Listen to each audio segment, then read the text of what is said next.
नमस्कार, स्वाद अन्नपूर्णा या आपल्या चॅनलमध्ये आपलं मनापासून स्वागत. नवीन वर्ष सुरू होतात, वेध लागतात ते मकर संक्रांतीचे. आणि मग मकर संक्रांत म्हटली की तिळाची पोळी, तिळाचे लाडू, वेगवेगळ्या प्रकारच्या चटण्या, वांग्याची भाजी आणि मेन म्हणजे भोपळ्याचे घारगे. चला तर मग त्यासाठी लागणारं साहित्य व कृती पाहू. आपण इथे गव्हाचं पीठ घेतलेलं आहे 2 कप, भोपळा घेतलेला आहे किसून, 1 कप गूळ आहे, 2 चमचे तीळ, चवीप्रमाणे मीठ, वेलची पावडर आणि बडीशेप पावडर. तर आपण एका पातेल्यामध्ये 1 चमचा तूप घालून घेतलेला आहे साजूक.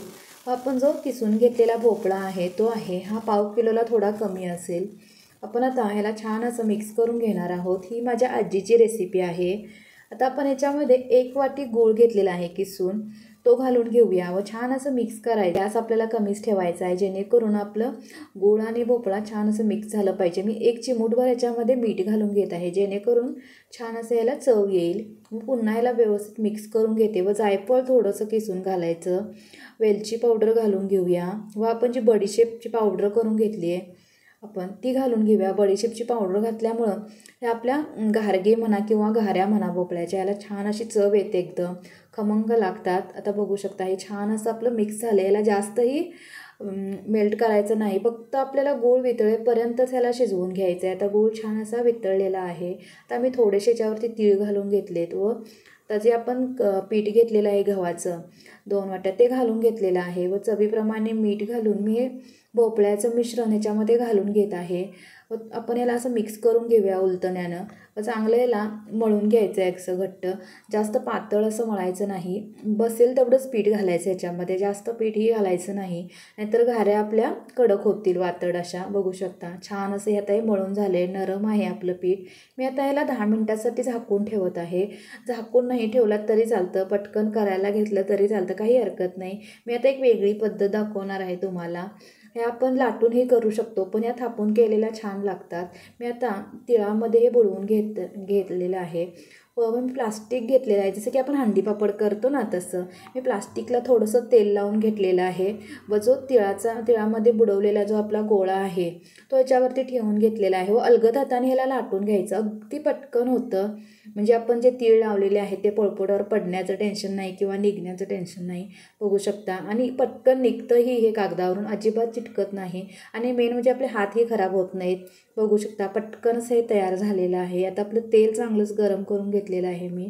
तर याला आपण छान असं तळून घेऊया व सुरुवातीला आपण ह्याच्यावरती चमच्याच्या साह्याने तेल घालून घ्यायचं आहे जेणेकरून वडा आपला छान फुगला जाईल.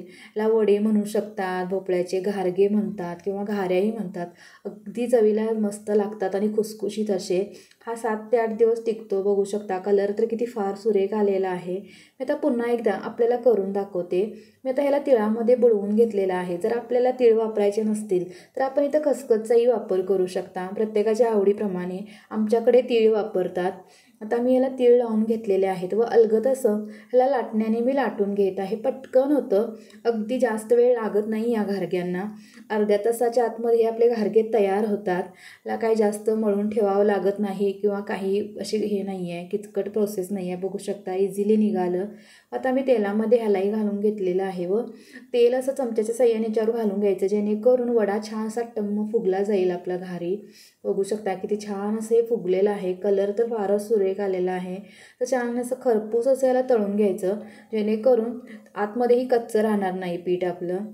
आता मी दुसराही घालून घेतलेला आहे अशाच प्रकारे आणि असं चमच्याच्या साह्याने याला दाबत राहायचं, व्यवस्थित असं तळून घ्यायचं. पटकन असं हे तळलं जातं, जास्त वेळही लागत नाही. बघू शकता घारी अशी टम्म फुगलेली आहे आपली आणि चहाबरोबर खायला किंवा अशीच खायला छान लागते.